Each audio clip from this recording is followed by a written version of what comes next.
Anda kembali menyaksikan Cakap-Cakap pemirsa bersama saya Dewi Cihan dan kita akan membahas soal judul cover majalah Tempo pekan ini yang terakhir yakni Koalisi Rapuh Penyokong Anies yang mana akan mengguliti begitu ya di laporan utamanya yakni koalisi pendukung Anies Baswedan yang tak kunjung satu suara untuk melakukan pendeklarasian calon presiden. Benarkah ada lobby-lobby yang berupaya untuk menjegalnya? Nah, bersama kita sudah ada Mas Raimundus Rikang. Halo yang sudah Jihan. join. Halo Mas Rikang. Thank you join lagi ya. Ya, sama-sama. Oke, sebelum kita ngomongin soal isu yang menarik ini, Ya. Mas Rikang boleh nggak cerita dulu sebenarnya kalau di cover yang pekan ini tuh unik banget ya. Ya. Ada yang naik mobil, terus ada yang di belakang Ya, mau ya. ikutan ini Ya. kayaknya. Apa di race-nya Ya. itu ya? Ceritanya gimana itu?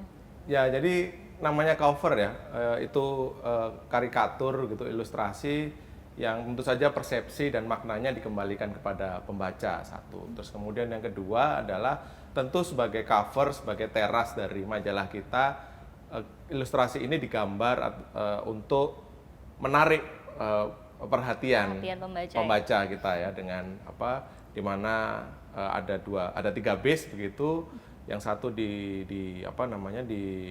disetiri oleh sosok yang mirip Pak Surya Paloh begitu, yang satu disetiri oleh sosok yang mirip Mas Agus Harimurti Yudhoyono.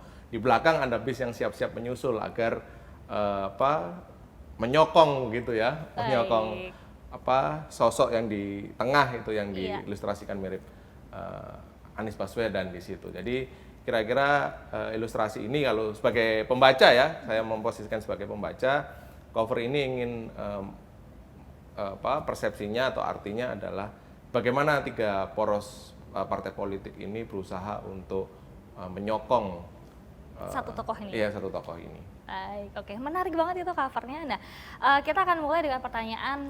Sebelumnya kita tahu bahwa sekitar tanggal 25 Oktober 2022 kemarin itu baru aja ada pertemuan, Mas, di rumahnya Pak Anies Baswedan. Kira-kira waktu itu siapa aja yang datang, terus ngebahasnya soal apa? Ya, oke. Sebenarnya pertemuan ini sendiri bukan pertemuan rahasia ya, Jihan ya, karena setelah pertemuan itu sesaat berikutnya foto-fotonya beredar kemana-mana, betul. Termasuk kalau saya tidak keliru diposting juga di sosial medianya Mas Anies pada waktu itu ya, kalau nggak salah. Jadi pertemuan itu sendiri bukan suatu yang rahasia, tetapi apa isinya gitu kan. Biasanya Tempo kan seperti itu ya, apa isi atau substansi dari pertemuan itu. Nah, dari beberapa narasumber yang hadir dalam pertemuan itu bercerita, tentu saja pokok diskusi atau pokok pembahasan adalah mematangkan bagaimana koalisi 3 partai, Nasdem, Demokrat, dan PKS ini mensolidkan dukungan kepada Mas Anies, itu satu. Tapi kemudian ada cerita lain juga, misalnya narasumber yang kami temui begitu, tidak hanya satu ya Mbak Jian, tapi beberapa narasumber yang hadir dalam pertemuan itu bercerita juga ada pembahasan mengenai pertemuan Mas Anies dengan Pak Jokowi 4 hari sebelumnya, karena kan pada waktu itu beredar terjadi peristiwa Mas Anies bertemu dengan Pak Jokowi di Istana Negara pada waktu itu. Narasi juga sekali lagi, narasi yang berkembang ke publik adalah Mas Anies pamit begitu kan. Ke Pak Jokowi? Iya, ke Pak Jokowi karena sudah menyelesaikan 5 tahun masa kepemimpinannya di DKI sebagai gubernur. Tetapi ternyata ada topik lain begitu, menyinggung juga pencalonan Mas Anies atau deklarasi Mas Anies oleh Partai Nasdem pada tanggal 3 Oktober. Jadi sempat disinggung juga dalam pertemuan itu menurut narasumber kami, dan tidak hanya satu, ada beberapa narasumber yang membenarkan topik itu dibahas dalam pertemuan di rumah itu ya. Jadi ada pembahasan mengenai deklarasi oleh Partai Nasdem dan juga mengapa begitu cepat begitu ya, ditanya mengapa begitu cepat dan seterusnya. Jadi ada beberapa topik dan kami berusaha tentu saja mengkonfirmasi kepada Mas Anies untuk mengkonfirmasi dan memverifikasi benarkah topik itu, dan Mas Anies sendiri dalam wawancara tertulis kepada kami tidak berkenan untuk membeberkan ya, membeberkan isi pertemuannya dengan Pak Jokowi. Dia mengatakan bahwa saya menghormati pertemuan itu sehingga tidak berkenan untuk membeberkan apa detail percakapan atau diskusinya dengan Presiden. Kira-kira begitu, Cian. Baik, ini masih dari pertemuan di rumah Mas Anies Ya. tadi ya. Ada kemudian istilah yang muncul nih Mas. Ada 4P Ya. dan 1T. Ya. Nah, jadi apa dong? Jadi 4P dan 1T ini adalah semacam benang merah ya. Benang merah atau tajuk dari pertemuan tiga partai ini, Nasdem, Demokrat, dan PKS. Dan tentu saja dengan Mas Anies sebagai calon presidennya begitu ya. 4P dan 1T ini sendiri adalah satu pasangan. Pasangan. Kemudian kedua adalah soal platform. Platform maksudnya? Ya, platform ini adalah program kerja yang kira-kira akan mereka sodorkan ketika nanti sudah resmi mendaftarkan diri sebagai calon presiden dan wakil presiden ke Komisi Pemilihan Umum. Kemudian yang ketiga adalah soal strategi pemenangan atau pemenangannya. Pemenangan, Ya. oke. Tuh, terus kemudian yang ketiga, P yang keempat adalah soal portofolio. Portofolio sendiri ini biasanya ya dalam pembahasan di koalisi ini berkaitan dengan pos-pos kementerian mana saja yang kemungkinan nanti akan diberikan kepada si A, si B dan seterusnya, atau efektivitas kementerian sekarang, nomenklatur dan seterusnya itu. Terus 1T yang terakhir adalah soal timing. Ini dia. Soal waktu ya. Jadi waktu mendeklarasikan calon presiden dan tentu saja wakilnya gitu. Jadi 4P dan 1T ini yang menjadi benang merah diskusi daripada partai-partai yang kemungkinan akan mengusung Anies Baswedan dalam pemilihan presiden 2024. Baik, jadi ada pasangan, platform, pemenangan, portfolio, dan juga timing. Ya. Ini timing menarik banget nih Mas kalau dibahas ya. Karena sepertinya masih belum ada sinkron antara beberapa partai tadi, ada 3 ya, Demokrat, kemudian PKS, dan Nasdem. juga Nasdem, soal timing deklarasinya. Ada perbedaan di bagian mana soal waktu ini? Terus kemudian kalau nggak salah ada perbedaan pandangan soal siapa wapres yang pengen di. Oke. Jadi kalau kita tahu kan Nasdem sudah mendeklarasikan ya tanggal 3 Oktober yang lalu di kantor pusat DPP Nasdem tanggal 3 Oktober. Mereka sudah mendeklarasikan Anies Baswedan sebagai calon presiden dari Partai Nasdem. Yang belum adalah Demokrat dan PKS begitu ya, Demokrat dan PKS begitu. Nah, coba kita kuliti satu-satu. Misalnya Demokrat sendiri gitu. Narasumber-narasumber kami begitu, terutama petinggi-petinggi Demokrat mengatakan bahwa kami menunggu pembahasan 4P itu solid dulu, disepakati dulu oleh seluruh anggota koalisi. Barulah kemudian kami akan mendeklarasikan. Jadi mereka tidak terpatok pada waktu begitu. Mereka menunggu ini final dulu pembahasan 4P ini sehingga jalannya koalisi ini sendiri bisa langsung gas. Bukan kemudian kita deklarasi tapi kemudian kita masih membicarakan perintilan-perintilan di belakang gitu. Itu kira-kira apa narasumber-narasumber di Partai Demokrat yang kami temui begitu, dan tentu saja orang-orang dekat Ketua Umum Demokrat ya, AHY begitu bercerita hal yang sama. PKS sendiri juga demikian gitu. Jadi mereka menunggu momentum dan menetapkan maksimal pada akhir tahun ini atau Desember 2022 adalah tenggat bagi mereka untuk mendeklarasikan siapa calon presiden dan wakil presiden yang akan mereka usung begitu. Nah, ada beberapa pertimbangan sih sebenarnya yang membuat partai-partai ini khususnya Demokrat dan PKS ya belum mendeklarasikan. Terutama misalnya di Demokrat mereka menimbang status hukum Mas Anies dalam konteks kasus dalam Formula E begitu kan masih berproses di KPK begitu, dan kita tahu Mas Anies pernah dipanggil juga di KPK ya pada waktu itu gitu. Nah, ini dicermati dan dilihat bagaimana perkembangan dan situasinya begitu, sehingga ini menjadi salah satu bahan pertimbangan bagi partai politik untuk menentukan sikap mereka. Nasdem sendiri memang mengklaim tidak menyodorkan calon wakil presiden begitu, tetapi mereka menawarkan bagaimana jika momentum 10 November kita pakai untuk deklarasi bersama-sama, gitu kan, momentum Hari Pahlawan. Tapi dalam pertemuan atau rapat di rumah Mas Anies itu tidak terjadi kesepakatan bahwa 10 November itu akan terjadi deklarasi bersama-sama ya. Kendalanya macam-macam, salah satunya yang sudah saya sebutkan di situ. Yang tidak kalah penting sebenarnya adalah bagaimana dua partai ini, terutama Demokrat dan PKS, juga mengajukan calon wakil presiden ya. Nah. Calon wakil presiden yang mungkin berpeluang untuk digaet atau dipinang oleh Mas Anies dalam pemilihan presiden 2024. Kita tahu ada Mas AHY di Demokrat dan juga ada Pak Aher atau Ahmad Heriawan. Dia adalah mantan gubernur Jawa Barat yang juga disodorkan oleh PKS untuk bisa menjadi calon wakil presiden dari koalisi ini, tentu saja mendampingi Mas Anies.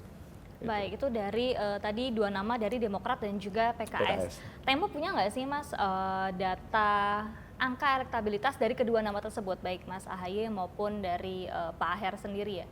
Oke, tentu saja yang kita ambil data-data survei dari berbagai lembaga ya yang sudah dirilis begitu. Nah, ada beberapa nama, Mas AHY dan Pak Aher menjadi salah satu yang muncul memang, tetapi dari segi angka rasa-rasanya kalau saya tidak keliru memang masih belum terlalu tinggi gitu ya, belum terlalu tinggi. Itu dan menariknya tentu saja bagaimana PKS begitu. Tentu saja partai-partai ini punya survei internal atau kajian internal mengenai siapa sih calon pendamping ya, calon kuat yang mungkin bisa memenangkan kontestasi ini gitu. Narasumber kami begitu mengatakan bahwa kita punya survei internal dan hasilnya memang mungkin tidak banyak diketahui orang gitu, tapi kita mendapatkan informasi itu bahwa Mas Anies akan unggul, elektabilitasnya cukup tinggi, mungkin sekitar masih di bawah 30% tapi cukup tinggi kata narasumber kami, jika berpasangan dengan Menteri Pariwisata, Mas Sandi ya, Sandiaga Uno begitu. Lalu yang kedua adalah Mas AHY, yang ketiga baru Pak Aher begitu. Jadi kader mereka sendiri berada di urutan ketiga. Ya. Tapi mereka mengatakan bahwa itu baru survei internal dan kami belum bekerja. Narasumber kami bilang itu, kami belum kerja, belum disosialisasikan ke daerah-daerah begitu. Maka dari itu akhir tahun, kenapa mereka mengatakan akan deklarasi akhir tahun, mereka akan mensosialisasikan ini dulu. Sejauh mana sih Pak Aher ini bisa mengangkat dan mendongkrak elektabilitas pasangan ini jika sudah disosialisasikan. Mereka sendiri memberi catatan bahwa kami tidak akan memaksakan jika pada akhir tahun nanti ketika mendekati tenggat survei dan elektabilitas Pak Aher misalnya tidak cukup tinggi, belum terdongkrak, belum cukup tinggi sehingga mungkin di situ kami akan mendiskusikan. Itu dari PKS sendiri. Nah ini kalau dari Demokrat juga menarik nih, ditulis di laporan utama bahwa sebetulnya Demokrat sendiri tuh sepakat kalau misalnya mau diburu-buruin untuk deklarasi asal wapresnya adalah AHY begitu ya, atau Mas Agus. Nah, tapi disebutkan juga bahwa dari partai ini tuh ada suara yang menyebutkan kalau nggak ngotot menyorongkan AHY. Itu kenapa, Mas? Tentu saja pertimbangan pemenangan ya. Beberapa petinggi dan pejabat Demokrat yang kami temui mengatakan bahwa satu, mereka tentu saja mempertimbangkan Mas AHY karena mereka atau Demokrat ini masih ingin mengerek suara elektabilitas partai. Suara elektabilitas partai itu mereka masih ingin dikerek dengan popularitas Mas AHY gitu. Terus kemudian yang kedua, tapi ketika misalnya dipasangkan begitu, misalnya dipasangkan dengan Mas Anies begitu, tapi kemudian tidak cukup bekerja secara optimal, maka narasumber di Demokrat mengatakan bahwa itu saja kami tidak memaksakan. Yang penting bahwa koalisi ini terbentuk dan bisa memenangkan pemilihan presiden di 2024. Artinya tetap ada sikap realistis ya, melihat bagaimana nanti. Baik, kembali lagi ke soal PKS nih Mas, ternyata di internal PKS juga ada dinamika ya, nggak kalah alot begitu loh. Ternyata bahwa meskipun beberapa pengurus daerah sudah menyampaikan deklarasinya, tapi ternyata dari pusat masih belum masih belum solid, seirama gitu untuk mengusung secara resmi Ya. Anies itu. Apakah mereka punya calon lain mungkin? Eh, Kalau pembacaan kami dan informasi yang kami kumpulkan sejauh ini dari orang-orang di lingkaran satu PKS ya, itu memang suara arus bawah atau grassroots itu menghendaki Mas Anies sebagai calon presiden, begitu satu. Kemudian yang kedua adalah soal bagaimana hasil dari musyawarah Majelis Syuro di PKS yang mereka sudah menetapkan kriteria-kriteria dalam menentukan siapa calon presiden yang akan mereka dukung dalam pemilu 2024. Yang pertama adalah dia adalah simbol perubahan, kedua adalah punya elektabilitas tinggi begitu, lalu dia merupakan tokoh nasionalis religius. Nah, juru bicara PKS Mas Khalid mengatakan bahwa dari kriteria itu sebenarnya itu sudah menjadi hint atau petunjuk siapa calon presiden yang akan kami dukung begitu. Kira-kira begitu. Dan di PKS sendiri dinamikanya adalah ada tim informasi awal kami mendapatkan kabar bahwa ada yang namanya tim 11. Tim 11. Tim 11 di DPP PKS ini. Setelah kami cek ternyata tim itu resminya adalah bernama Dewan Pimpinan Tinggi PKS atau DPTP. Beranggotakan Majelis Syuro, Presiden PKS, Sekjen, Bendahara Umum gitu kan. Intinya ada 11 orang dan dalam pengambilan keputusan atau diskusi-diskusi mengenai pemilihan presiden, suara itu selalu 8-3. Oh, jadi belum bulat mutlak Ya, begitu belum ya? bulan mutlak 11 gitu ya. Tapi meskipun sebenarnya itu sudah mayoritas ya, kalau 8-3, tapi 3 suara ini sangat menentukan bagaimana keputusan PKS soal pemilihan presiden. Itu terutama misalnya begini, narasumber kami bercerita dalam soal timing gitu. 8 menghendaki udahlah grassroots ini sudah menyuarakan Mas Anies Sudah gitu. satu suara Sudah gitu satu ya? suara soal Anies. Kita deklarasi secepatnya. Tapi kemudian suara 3 ini mengatakan bahwa kita jangan terlalu buru-buru begitu kan. Kita timbang masa-masa. Kira-kira begitu. Jadi 8-3. Tetapi meskipun 3 atau kecil suaranya minoritas, tapi mereka punya pengaruh yang cukup kuat untuk menentukan keputusan akhir PKS. Menarik untuk ditunggu sih dia Itu bagaimana. dia, makanya Iya. 3-11 tapi kok masih belum bulat juga Iya, ya, iya, padahal sudah mayoritasnya yang iya. 8 ya. Oke, kita akan geser ke Nasdem dulu nih Mas, yang kalau nggak salah 3 Oktober ya, Iya. mendeklarasikan Iya, 3 Oktober. pencapresan Anies Baswedan ini. Nah, ada istilah yang disebut-sebut bahwa efek ekor jas, Iya, kotel begitu efek. kan? Di Opini Tempo juga disebutkan ada efek ekor jas begitu. Nah, sebetulnya benar nggak sih pengaruh efek ekor jas ini terhadap keputusan yang mereka ambil? Yang artinya ini adalah konteksnya mengusung Mas Anies begitu. Terbukti nggak tuh? Tentu terbukti atau tidak perlu kita lihat nanti di pemilu 2024 ya. Tetapi bagaimana melihat atau membuktikan atau meramalkan keputusan mengusung atau mendukung Mas Anies dan dampaknya terhadap partai bisa kita lihat dari berbagai survei tentu saja ya. Survei itu adalah mungkin cara yang paling metodologis untuk mengukur bagaimana pencapaian kita di masa depan atau ke depannya itu. Dalam beberapa survei dan kami mendapatkan informasi juga bahwa Nasdem sendiri berharap atau sudah menghitung mereka akan menikmati kotel efek atau efek ekor jas dari pencalonan Mas Anies oleh Nasdem begitu. Lumayan cukup tinggi, terutama suara-suara itu diperoleh dan dikeruk dari pemilih-pemilih dari luar Jawa terutama. Oh, luar begitu. Jawa justru ya? Ya, di luar Jawa. Dan dalam laporan kami terakhir sebelum ini ya, kami juga pernah menulis mengenai bagaimana pencalonan Mas Anies begitu.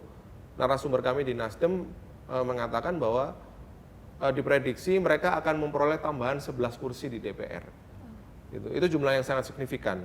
Gitu. Jadi memprediksi ya, bisa salah tentu saja, bisa benar, atau mungkin bisa lebih gitu ya. Tetapi ini tentu suara yang cukup signifikan dengan mendukung Mas Anies sebagai calon presiden sejak jauh-jauh hari gitu. Terbukti misalnya di pekan ini gitu, mereka Nasdem dalam hal ini ya sudah membawa Mas Anies ke safari ke berbagai daerah ya, yang kita tahu terakhir kalau nggak salah di Medan, di Sumatera Utara gitu, yang saya melihat cukup ramai begitu sambutannya, dan ini yang kemudian diprediksi oleh Nasdem bagaimana sambutan dan antusiasme masyarakat di daerah-daerah ya. Dan memang beberapa narasumber kami dan orang-orang dekat Mas Anies, orang-orang di sekitar Mas Anies bercerita bahwa Nasdem ini akan menikmati efek ekor jas itu terutama dari wilayah-wilayah di luar Pulau Jawa, terutama Sumatera, Kalimantan dan Sulawesi. Sumatera, Kalimantan, Sulawesi ya. Oh, baik. Nah, Mas, kita mengancik ke soal lobby-lobby yang berupaya untuk menjegal. Gimana tuh Mas ceritanya sebetulnya? Sebenarnya saya kurang tahu ya apakah menjegal itu tepat atau enggak gitu ya. Tapi mungkin mengganggu barangkali. Mengganggu itu mungkin lebih pas ya. Partai mana yang diganggu jadi? Tentu saja yang kami ketahui ya, tentu saja di luar Nasdem yang belum mendeklarasikan, karena kalau sudah mendeklarasikan kan nggak mungkin, nggak mungkin dia berbelok gitu ya. Tapi mungkin saja, tapi ya sejauh ini kita tahu Demokrat dan PKS belum mendeklarasikan Mas Anies sebagai calon presiden mereka. Jadi sangat mungkin partai ini yang kemudian dilobi untuk keluar atau cabut dari koalisi ini, karena Jihan, kalau misalnya kekurangan atau salah satu partai dari Nasdem, koalisi Nasdem, Demokrat dan PKS ini keluar atau cabut, maka dua partai tidak akan cukup bagi mereka untuk memenuhi presidensial threshold atau ambang batas pencalonan presiden gitu. Jadi saya hitung itu kalau PKS keluar itu kurang dari 115, Demokrat keluar juga kurang dari 115. Jadi jika salah satu partai keluar, mereka hampir pasti tidak punya tiket. Koalisi ini tidak punya tiket untuk mencalonkan Anies Baswedan. Oke. Mungkin cerita yang didapat seperti apa, Mas? Ke misalnya PKS dulu deh. Oke. Ke PKS itu beberapa narasumber kami bercerita mereka pernah bertemu dengan petinggi partai yang saat ini menjadi pendukung pemerintahan. Gitu. Jadi yang sekarang ada di partai yang mendukung pemerintahan itu pernah bertemu dengan petinggi PKS. Informasi yang kami terima misalnya dari Golkar ya, dari Golkar itu mereka mengatakan bahwa Pak Zainuddin Amali yang sekarang menjadi Menpora dan juga Pak Erwin Aksa yang menjabat sebagai Wakil Ketua Umum Bidang Penggalangan Strategis pernah menemui petinggi PKS gitu ya, pernah menemui petinggi PKS, dan di situ mereka menawarkan mereka untuk bekerja sama begitu. Lalu kabarnya mereka menawarkan juga bantuan pendanaan untuk kampanye. Ya, untuk kampanye begitu. Nah, tentu saja informasi ini perlu kita konfirmasi ya kepada nama-nama yang disebut itu. Misalnya Pak ZA, Pak Zainuddin Amali mengakui pernah bertemu dengan para petinggi PKS, tapi pertemuan itu terjadi sebelum terbentuknya Koalisi Indonesia Bersatu, KIB. KIB kan kita tahu didukung oleh Golkar, PAN dan juga P3 begitu. Nah, pertemuan itu klaimnya terjadi sebelum KIB terbentuk. Pak Erwin Aksa sendiri mengatakan punya hubungan yang panjang dengan para pengurus PKS. Dan ada tawaran kerjasama, tapi kerjasamanya dalam konteks mendidik kader ya. Jadi Golkar punya sebuah sekolah kader begitu katakanlah, dan di situ Pak Erwin Aksa menawarkan PKS untuk mengirim kadernya untuk mengikuti program pendidikan itu. Gitu. Baik, itu PKS. Terus Demokrat gimana Mas ceritanya? Kalau Demokrat sama, konteksnya adalah komunikasi politik ini terjadi sebelum KIB terbentuk. Dalihnya seperti itu. Iya, jadi sebelum KIB terbentuk, sama menawarkan kerjasama juga kepada Demokrat dalam konteks ini gitu. Dan ada juga utusan dari pejabat pemerintah ya, ada pejabat pemerintah yang disebut adalah Mas Sandi. Jadi Mas Sandi yang kabarnya pernah bertemu dengan petinggi PKS juga, petinggi PKS, dan sama tawarannya bagaimana mereka tawari kerjasama gitu untuk masuk ke koalisi pemerintah, dan sama seperti yang sebelumnya tawaran logistik atau pendanaan kampanye ya untuk pemenangan itu juga. Dan lagi-lagi kami tentu harus konfirmasi ke Mas Sandi ya, karena namanya disebut, dan Mas Sandi dalam wawancara tertulis kepada kami mengatakan bahwa dia memang bertemu atau menjalankan silaturahmi politik ke beberapa pihak, salah satunya PKS, kira-kira begitu. Wow, menarik ya Mas ya. Oke, baik, Mas, kan kita sekarang ada di penghujung diskusi. Terakhir saya akan tanya soal dukungan ya. Apakah sudah ada deklarasi relawan untuk Anies Baswedan sejauh ini? Ada di mana saja? Bagaimana progres mereka? Ada beberapa ya yang kita tulis dalam laporan utama majalah Tempo pekan ini gitu. Menyebut dua di antaranya, misalnya Ko Anies dan juga Indonesianis gitu. Ko Anies ini memang dimotori atau banyak anggota dari relawan ini berasal dari Partai Golkar begitu, dan Indonesianis ini ada salah satu petinggi Nasdem juga ya yang menjadi motor terbentuknya relawan ini, tapi mengklaim bahwa ini adalah inisiatif pribadi atau gerakan pribadi untuk mendukung Mas Anies gitu. Terlepas daripada itu, memang kelompok-kelompok relawan memang bermunculan di daerah untuk mendukung pencalonan Anies Baswedan sebagai calon presiden. Menarik untuk ditunggu bagaimana kerja-kerja politik mereka gitu, dan bagaimana manuver mereka untuk memenangkan Anies Baswedan dalam pemilihan presiden 2024. Jika memang nanti Mas Anies bisa mendapatkan tiket pencalonan ya. Menarik juga karena kita tahu relawan ini menjadi salah satu organ politik yang kemudian muncul dan punya kontribusi cukup lumayan lah ya. Misalnya dalam dua pemilu terakhir di 2014 dan 2019.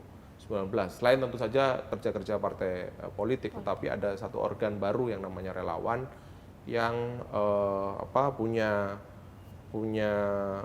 daya dorong untuk memenangkan kandidat di pemilu, khususnya kerja-kerja mereka di daerah. Begitu. Tapi kerja-kerja ini tuh mereka akan bersinggungan juga dengan parpol berarti ya Mas?